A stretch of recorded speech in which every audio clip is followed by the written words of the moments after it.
Welcome back to बच्चों। तो स्वागत है आप लोग का एक नए वीडियो में। ठीक है, नए टॉपिक के साथ। तो आज का हमारा टॉपिक है बच्चों मौलिक कर्तव्य। ठीक है, अनुच्छेद 51। ठीक है, हमारा टॉपिक क्या है? मौलिक कर्तव्य अनुच्छेद 51। तो पूछा जाएगा आप लोगों से मौलिक कर्तव्य कहाँ से लिया गया, तो आप लोग बताएंगे अनुच्छेद 51 से लिया गया। कहाँ से लिया गया? तो अनुच्छेद 51 से लिया गया है। चलिए देर न करते हुए करते हैं वीडियो को स्टार्ट फटाफट से। तो बच्चों पहला हमारा मौलिक कर्तव्य है, ठीक है, संविधान का, राष्ट्रध्वज का और राष्ट्रगान का सम्मान करना। पहला हमारा मौलिक कर्तव्य क्या है? संविधान का, राष्ट्रध्वज का, राष्ट्रगान का सम्मान करना। जो हमारा पहला पॉइंट है, हर नागरिक का कर्तव्य है कि वह संविधान, तिरंगा और राष्ट्रगान का आदर करे। ठीक है, हर नागरिक यानी कि जो भारत में जितने भी व्यक्ति हैं सबका कर्तव्य है कि वह तिरंगे का सम्मान करे। ठीक है, अपने राष्ट्र का सम्मान करे और राष्ट्रगान का सम्मान करे, उसका कोई अपमान न करे। हर व्यक्ति की यही जिम्मेदारी होती है और हर व्यक्ति का यही कर्तव्य होता है। चलिए देखते हैं नेक्स्ट पॉइंट क्या है। तो बच्चों हमारा नेक्स्ट पॉइंट है, राष्ट्रगान के समय खड़े होना, झंडे का अपमान न करना इसी कर्तव्य में आता है। ठीक है, राष्ट्रगान का जो है सम्मान करना और झंडे का अपमान न करना यानी तिरंगे का अपमान न करना इसी कर्तव्य में आता है, यानी कि पहले कर्तव्य में ही आता है, संविधान के पहले कर्तव्य में ही आता है। हमारा दूसरा मौलिक कर्तव्य है बच्चों स्वतंत्रता संग्राम के आदर्शों को अपनाना। ठीक है, दूसरा क्या है मौलिक कर्तव्य? स्वतंत्रता संग्राम के आदर्शों को अपनाना, यानी कि भारत जब आजाद हुआ था उससे पहले जो स्वतंत्रता के लिए लड़ाई लड़े थे उनके आदर्शों को क्या करना? अपनाना। ठीक है, चलिए नेक्स्ट पॉइंट देखा जाए। नेक्स्ट पॉइंट क्या है? देखिए, भारत को आजाद कराने वाले वीरों ने सत्य, त्याग और बलिदान के मार्ग को दिखाया, यानी कि उस समय जो वीर शहीद हो गए थे, ठीक है, उन्होंने क्या किया? सत्य का मार्ग दिखाया, त्याग का मार्ग दिखाया और बलिदान का मार्ग दिखाया। ठीक है, यानी कि सत्य बोलना, ठीक है, अंग्रेजों को त्यागना और बलिदान देना। यार राष्ट्र के प्रति अगर कोई भी अगर समस्या आ रही है तो उसके लिए, राष्ट्र के लिए क्या हो जाइए आप लोग? बलिदान हो जाइए। किस मौलिक कर्तव्य के अंतर्गत? तो दूसरे के अंतर्गत। ठीक है, किस मौलिक कर्तव्य के अंतर्गत? तो आप लोग क्या बताएंगे? दूसरा मौलिक कर्तव्य है हमारा स्वतंत्रता संग्राम के आदर्शों को अपनाना। हमें उनके आदर्शों को अपने जीवन में अपनाना चाहिए, यानी कि उनके जो आदर्श हैं यानी विचार हैं उनको क्या करना चाहिए? अपने जीवन में अपनाना चाहिए। ठीक है, तो बच्चों हमारा तीसरा मौलिक कर्तव्य है भारत की एकता और अखंडता की रक्षा करना। ठीक है, यानी कि जितने भी धर्म के लोग हैं सभी लोग क्या हो? एक हो। सभी लोग क्या हो? एक हो। और इसकी अखंडता यानी कि जो अखंड भारत का चर्चा किया गया है उसकी अखंडता का क्या करना चाहिए? रक्षा करना चाहिए। भारत अनेक भाषाओं और धर्मों का देश है। ठीक है, भारत क्या है? अनेक भाषाओं वाला देश है, अनेक धर्मों वाला देश है। ठीक है, हमें आपस में प्रेम और एकता बनाए रखनी चाहिए, यानी कि जो भी धर्म है, ठीक है, और जो भी भाषा है सभी को क्या करना चाहिए? हमें सभी भाषाओं का सम्मान करना चाहिए और सभी धर्मों का सम्मान करना चाहिए और आपस में क्या करना चाहिए? एकता को बनाकर रखनी चाहिए। हमें क्या करना चाहिए? आपस में एकता को बनाकर रखनी चाहिए, तीसरा मौलिक कर्तव्य के अंतर्गत। चौथा मौलिक कर्तव्य क्या है बच्चों? तो चौथा मौलिक कर्तव्य है देश की रक्षा करना। ठीक है, चौथा मौलिक कर्तव्य क्या है? तो देश की रक्षा करना, यानी कि हमें अपने देश की क्या करना चाहिए? रक्षा करनी चाहिए। भारत माता की रक्षा करना चाहिए, अपने देशवासियों की क्या करना चाहिए? रक्षा करना चाहिए। जब देश को आवश्यकता हो तब नागरिकों को राष्ट्र की सेवा के लिए तैयार रहना चाहिए, यानी कि जब देश की, यानी कोई देश अगर भारत पर अटैक कर दिया तो भारत को क्या होगा? सैनिकों की आवश्यकता होगी, तो उस समय भारत को, नागरिकों को क्या होना चाहिए? राष्ट्र की सेवा के लिए हमेशा तैयार रहना चाहिए। भारत के नागरिकों को हमेशा क्या रहना चाहिए? तैयार रहना चाहिए। तो बच्चों पांचवा हमारा मौलिक कर्तव्य है भाईचारा और नारी का सम्मान। ठीक है, पांचवा क्या है? भाईचारा और नारी का सम्मान, यानी कि हमें आपस में भाईचारा बनाकर रखना चाहिए और नारी का क्या करना चाहिए? सम्मान करना चाहिए। चलिए आगे देखते हैं अगला पॉइंट क्या है।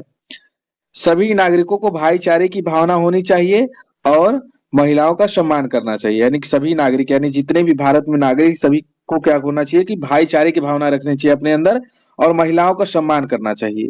किस मौलिक कर्तव्य के अंतर्गत? आप लोग बताएंगे भाईचारा और नारी का सम्मान, यानी पांचवी मौलिक कर्तव्य, पांचवे के अंतर्गत हमको क्या करना चाहिए? नागरिकों को भाईचारे की भावना और महिलाओं का सम्मान करना चाहिए।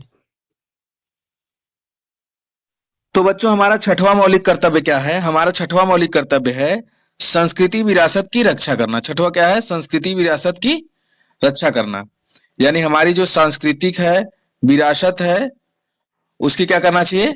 रक्षा करनी चाहिए। चलिए आगे देखते हैं। भारत की कला, नृत्य, त्योहार और ऐतिहासिक स्मारक हमारी पहचान है, इसकी रक्षा करना हमारा कर्तव्य है। यानी कि भारत के जो स्मारक हो गए, ठीक है, जो त्योहार हो गए, नृत्य हो गए, सभी क्या करना चाहिए, हमें रक्षा करना चाहिए। इसकी रक्षा करना हमारा कर्तव्य है। किस मौलिक कर्तव्य के अंतर्गत, तो आप लोग बताएंगे सांस्कृतिक विरासत की रक्षा करने के अंतर्गत। ठीक है, नृत्य हो गया, त्योहार हो गया, ऐतिहासिक स्मारक हो गई, ठीक है, त्योहार हो गए, सभी क्या करना चाहिए, हमें इसकी रक्षा करना चाहिए। तो बच्चों हमारा सातवां मौलिक कर्तव्य क्या है? हमारा सातवां मौलिक कर्तव्य है पर्यावरण और जीव जंतुओं की रक्षा। ठीक है, सातवां क्या है? पर्यावरण और जीव जंतुओं की रक्षा। पेड़ लगाना, ठीक है, नदियों को साफ रखना और जानवरों से प्रेम करना इस कर्तव्य में शामिल है। यानी कि हमें क्या करना चाहिए? पेड़ लगाना चाहिए, ठीक है, जानवरों की रक्षा करना चाहिए, यानी जानवरों से प्रेम करना चाहिए।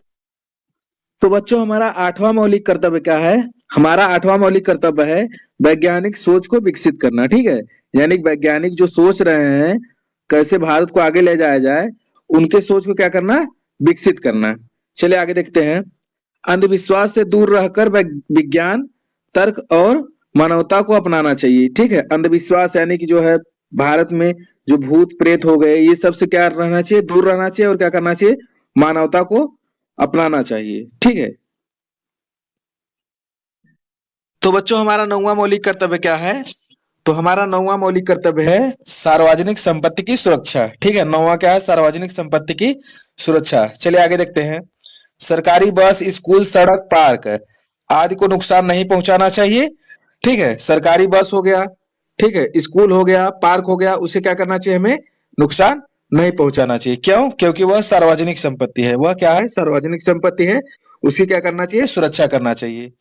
ठीक है, चलिए देखते हैं अगला मौलिक कर्तव्य कौन सा है।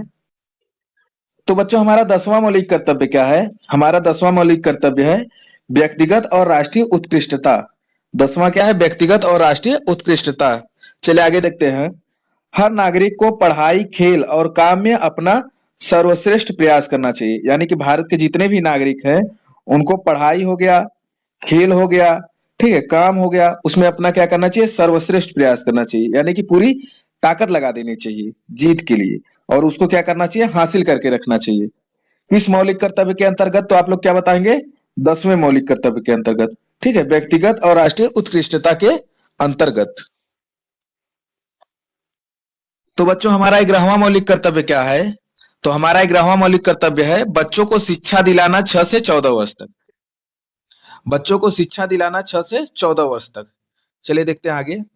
माता पिता का कर्तव्य है कि वे अपने बच्चों को स्कूल भेजे, शिक्षा दिलाएं। ठीक है, कितने वर्ष के बच्चों को? तो क्या बताएंगे आप लोग? 6 से 14 वर्ष तक के बच्चों को। ठीक है, कौन सा मौलिक कर्तव्य है? तो 11वां मौलिक कर्तव्य है। ठीक है, बच्चों को क्या देना चाहिए? शिक्षा देनी चाहिए। जो 6 से 14 वर्ष बच्चे हैं, अबोध बच्चे हैं, उनको क्या करना चाहिए? स्कूल भेजना चाहिए। ठीक है, माता पिता का ये कर्तव्य है।